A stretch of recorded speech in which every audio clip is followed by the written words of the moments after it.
Welcome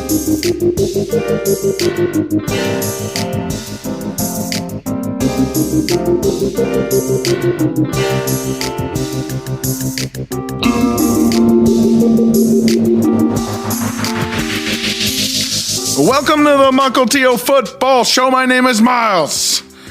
The Super Wildcard Sunday. There was a lot to chew on in this Super Wildcard Sunday. This was our third year of having 3 playoff games on the Wildcard Sunday, but our first year with all 3 being good. 2020, we had a boring game right in the middle there. I think that was Saints-Bears. And then in 2021, there were 2 blowouts. The Bucks and the Chiefs, blew out the Pennsylvania visitors, Eagles and Steelers last year. So today, it was kind of exhausting. 3 nail-biting playoff football games. Oh my gosh. We're going to go through them all, starting with Miami at Buffalo, going to the Giants at Minnesota, and then closing with the Ravens just barely losing to the Cincinnati Kitty Cats. I'll be back tomorrow to talk Bucks and Cowboys, as well as the AP All-Pro team, sort of a tradition on the Super Wildcard Monday, second year of that. And then Tuesday, Kirk and I will be talk the matchups going forward for the divisional playoff round. So let's get right into it with the Buffalo Bills squeaking by the Skylar Thompson Dolphins 34-31. Failing to cover that 10.5 point spread. Huge favorites going into the game, and it was just the moral loss for the Buffalo Bills. They led 17-0, but they just could not keep those slippery Dolphins in the bay. It was kind of a chaotic game. There were dropped passes from both teams. Dawson Knox in the end zone drops a Josh Allen pass, ends up being a field goal. Khalil Shakir on the Josh Allen bomb. Had he caught that, we maybe wouldn't have had 10 possessions at the end of the half. But he dropped it, and there was a punt, and we spent like an hour wrapping up that last 2 minutes of the half. The Bills, they were holding the Dolphins to field goals. So, it was 17-0, then it was 17-6, I think, 17-9. Should be a bigger lead. The Bills fans are a little uncomfortable, but expecting it sort of to go like how the 49ers Seahawks went. Eventually, the better team is going to start to pull away. And that's when things started to go wrong for Buffalo. Allen, end of second half, throws the ball to Cole Beasley, just bounces off his chest. Picked off the short field. Skylar Thompson hits Gesicki for a touchdown. The half ends with Dolphins only down 3.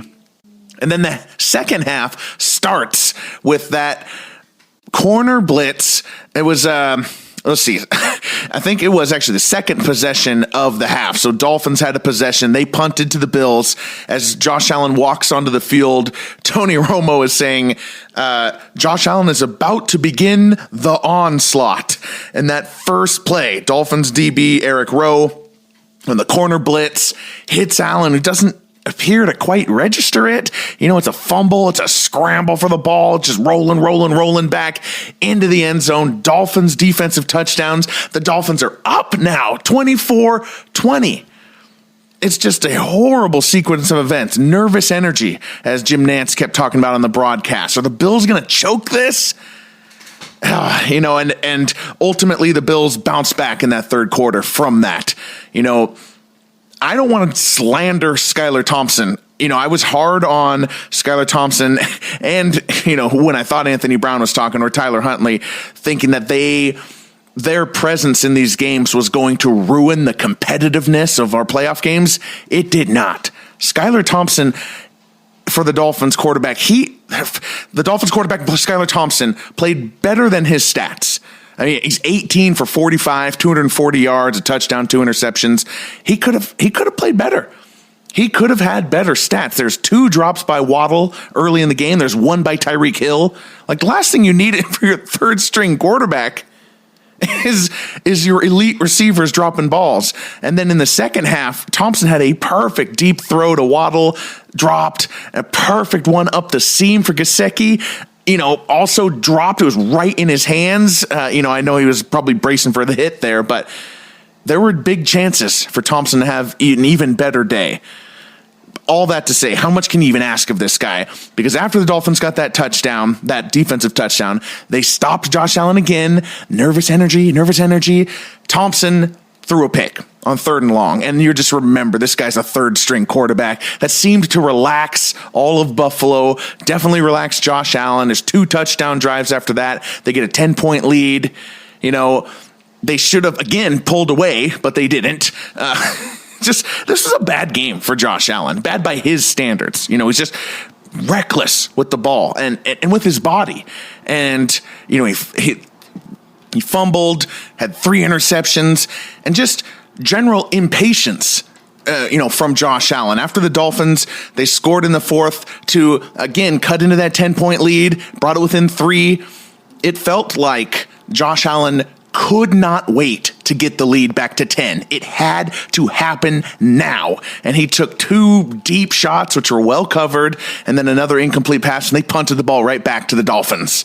That was just a really, really bad sign, a really bad sequence. But in the end, it was the defenses that were holding, both Dolphins and Bills defense. You wouldn't know it from the 34-31 score, but that Dolphins touchdown where they got within 3, that was the final score of the game, and there was about 11 minutes left in the game at that point.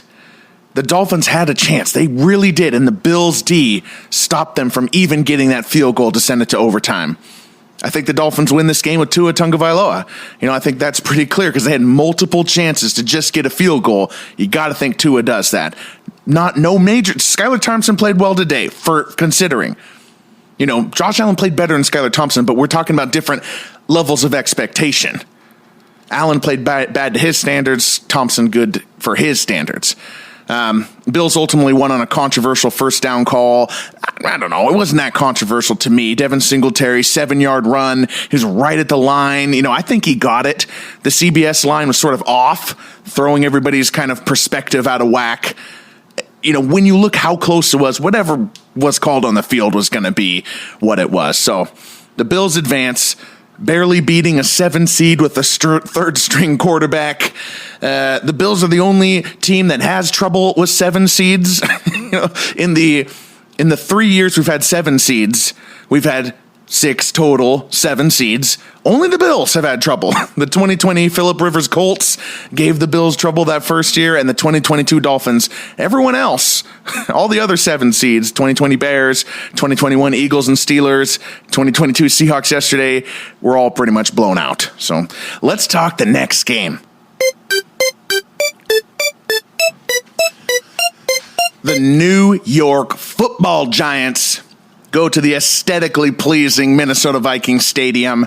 We joined them about 4 to 5 minutes into the first quarter because that Dolphins-Bills game ran very long. We talked about the end of the first half. It was just like an hour for the last 2-3 minutes.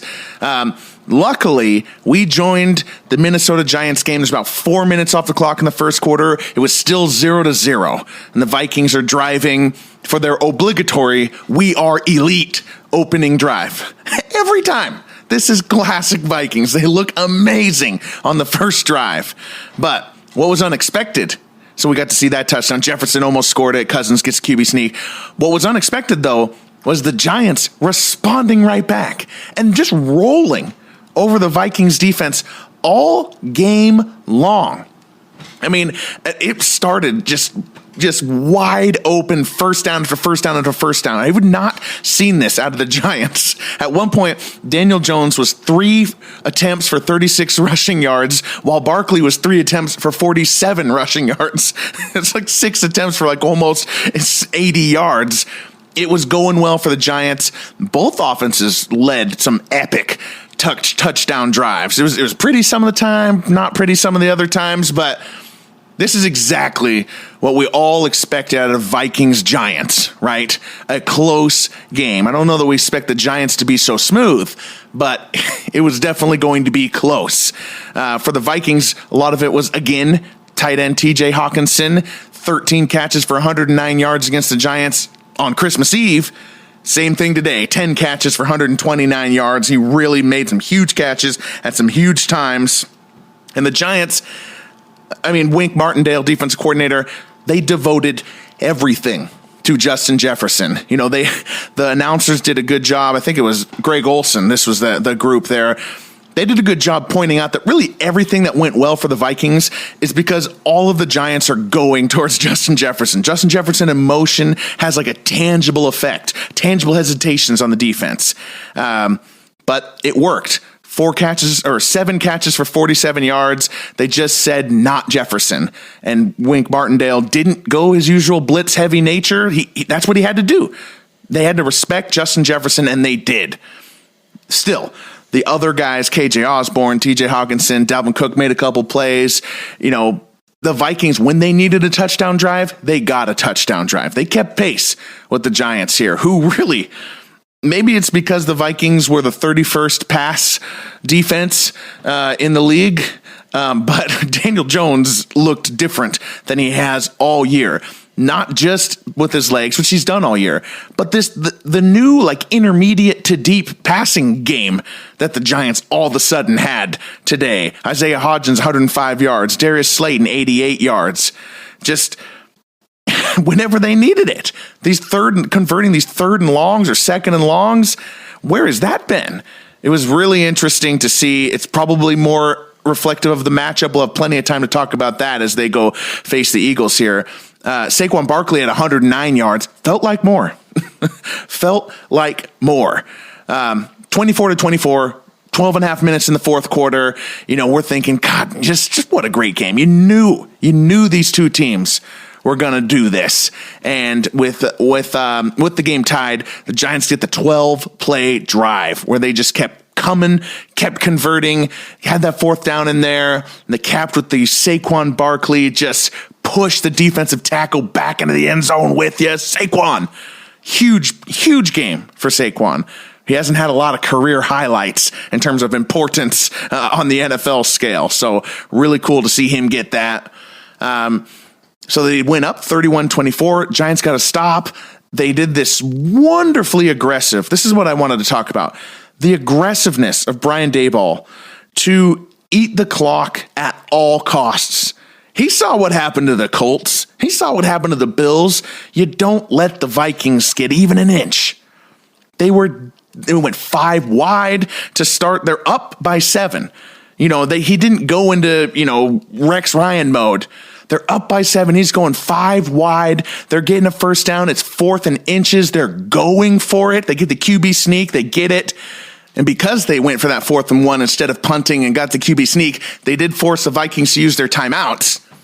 They ran. 3rd and 15. That's when Vikings nonsense started to ensue, as I believe Ben Solak put on Twitter there, because the Giants had the game won. It was 3rd and 15, the perfect play call. They're keeping the foot on the gas. They're gonna pass for this 3rd and 15 to end the game instead of just a surrender draw play. Jason Garrett probably frothing at the mouth. You got to run a draw there. Daniel Jones has Darius Slayton for a catch and run. All he needed to do was catch the ball, and he dropped it. And you're thinking, Vikings, here we go. They're going to get the ball back when they shouldn't get the ball back. Giants punt. Then there's a phantom roughing the passer call on Cousins. They get to their own 38, and it's down to the 2-minute warning. You're thinking, oh God, here come the penalties. This is classic Vikings. They're going to get to a place where they could win the game. And they've done it all year. 11-1 score wins. 8 fourth quarter Kirk Cousins comebacks this year. But not to be this game. Not a 9th. Because Kirk Cousins, maybe it's the bright lights. I know the primetime narrative is not necessarily scientific, but it just seems to happen a lot to Kirk Cousins when the game is on national television, an isolated game.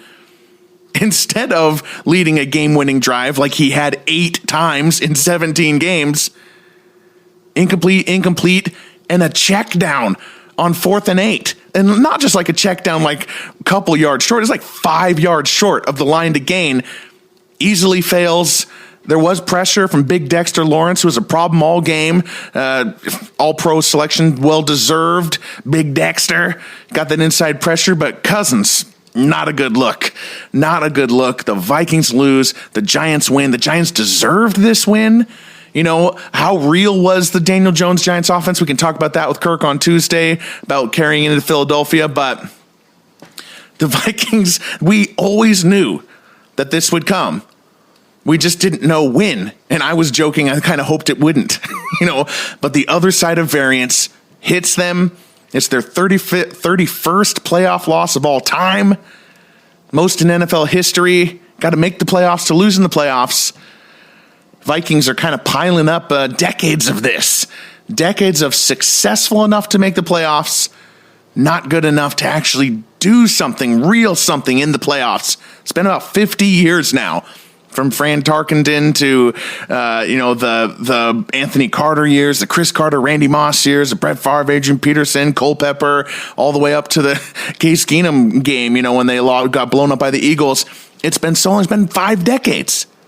Are we encroaching? This is a hot take. How many more decades do the Vikings need to lose in the playoffs to encroach on Boston Red Sox territory?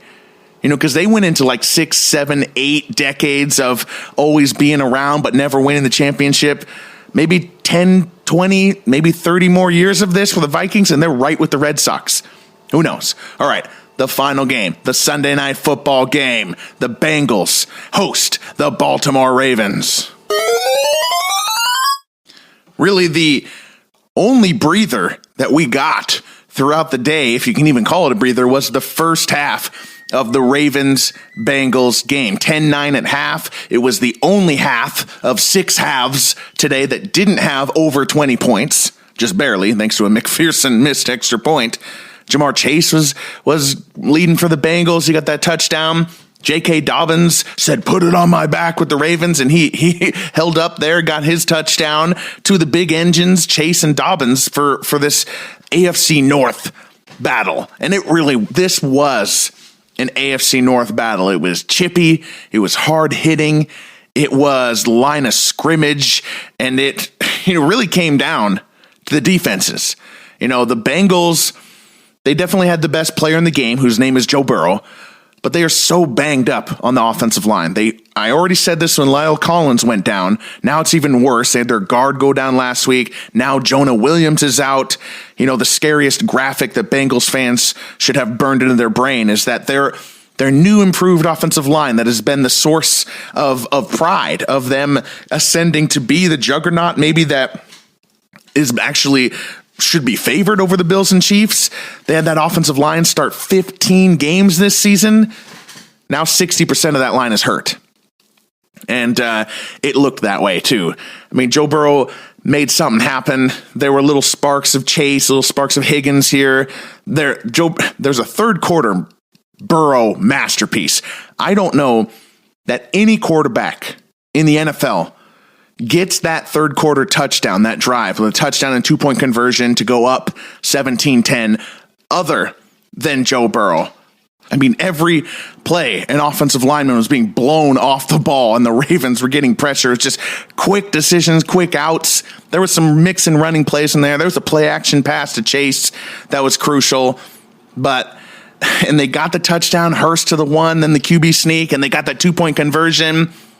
That shouldn't have happened. Like, the advantage was with the Ravens defense, and the Ravens defense won this game, at least on that side of the ball against Joe Burrow. Nothing else happened throughout the fourth quarter for Joe Burrow and the offense. But to get that touchdown drive, to just stick it out, even though 60% of the offensive line is gone, that was something special. And, the Ravens, they just, on the other side of the ball, for them on offense, they just weren't dominant. Tyler Huntley played good compared to his expectations, compared to what he had done this year. He had some better games last year, really. This looked more like Tyler Huntley of 2021. But had they had Lamar Jackson with J.K. Dobbins playing well, Mark Andrews led the team with 73 yards, I think they win this game handily. Because Huntley had it. Huntley had the game. As the Bengals could do nothing else really through the second half after that drive, the Ravens scored. They tied it 17-17. They got the ball back, and the 35-yard run by Huntley along the left sideline there, inside the 10-yard line. Everyone's expecting the Ravens to go up by a touchdown now as they get onto the goal line, and that's when we get the swing play. Probably the biggest swing play of this postseason. I love that they called out the James Harrison, Pittsburgh linebacker return against the Arizona Cardinals in the 2008 Super Bowl, because that really is what this was. It was 3rd and goal. Tyler Huntley tries to do the Air Jordan QB sneak over the top. Hey, Trevor Lawrence did it on Saturday night for that 2-point conversion, but it just doesn't break the plane, gets batted back. I think it was Logan Wilson just knocks that ball out of Huntley's hands into the hands of Sam Hubbard, who rumbles 98 yards back for a Bengals defensive touchdowns. All the advanced analytics are going nuts. Bengals win probability went from 46% to 88% on one play, a 14-point swing. Ravens are just crushed. They were going to be up 7. Now they're down 7. And if the ball crossed that plane, it's a totally different game. Game of inches, as they say, right? And the Ravens still had a few other chances on it. Like I said, the Ravens defense erased Joe Burrow from the fourth quarter. Roquan Smith, Patrick Queen, Marcus Peters, Marlon Humphrey, they were playing great away. Winnable performance from them. But it was the Bengals defense who continued to make the plays. They scored that touchdown, and they also continued to make the stops. I mean, hey, it's AFC North football, right? And this is what the Bengals defense did all 2021 for that playoff run. The adjustments, the big plays, the takeaways. I mean, speaking of Joe Burrow being erased in the fourth quarter, at one point in this game, Joe Burrow went 3 and out. Then the punter got running into the kicker penalty. Joe Burrow got a new set of downs, and they went 3 and out again. Like that, this is a fourth quarter of a playoff game. That doesn't happen to Joe Burrow. That's symptomatic of the offensive line. I mean, that absolutely is. Ravens got the ball with 3:14 left to go. Need a touchdown to tie it. Try to send it to overtime, though who knows? Maybe Harbaugh would have went for 2. They're huddling up. Just bizarre time management. I mean, before the 2-minute warning, there was a Huntley 2-yard run and a Justice Hill 1-yard catch that took 1:10 off the clock. 2 plays, 1:10 off the clock. That's bad anyway, much less in a rushing situation. And then after the 2-minute warning, they got a pass and they huddled up again. Huntley got that 4-yard run to get the first down. And I think there was about, I forget exactly what, but it was between 2 minutes and 1 minute. Got the 4-yard run. It took 35 seconds of running clock to get to their next play. What is Greg Roman, John Harbaugh? What is it? They had 2 timeouts. But by the time they got to the 27-yard line, there was under 30 seconds. They were in desperation mode anyway. The timeouts don't even matter at this point. Huntley heaves a couple that really had no chance, at least conventionally no chance. The final play, that Hail Mary, that was inches away, game of inches, as they say, from bouncing into the hands of James Prochet. Would have been a complete fluke, but it kind of hit one of his hands. So the Bengals win. I'm happy for the Bills-Bengals matchup, even if both teams barely scraped by today. But the Ravens, they won this game. I mean, they would have crushed the Bengals with Lamar Jackson. They were the better team tonight. We will see what happens. Bengals and Bills, shaky performances today. I think of all the teams that played today, I think we're most excited about the New York Football Giants and Daniel Jones. How about that? Who would have called that before today? Well, we'll be back tomorrow to talk Tom Brady versus the Cowboys, and then Tuesday preview the divisional matchups with Kirk. My name is Miles, and good night.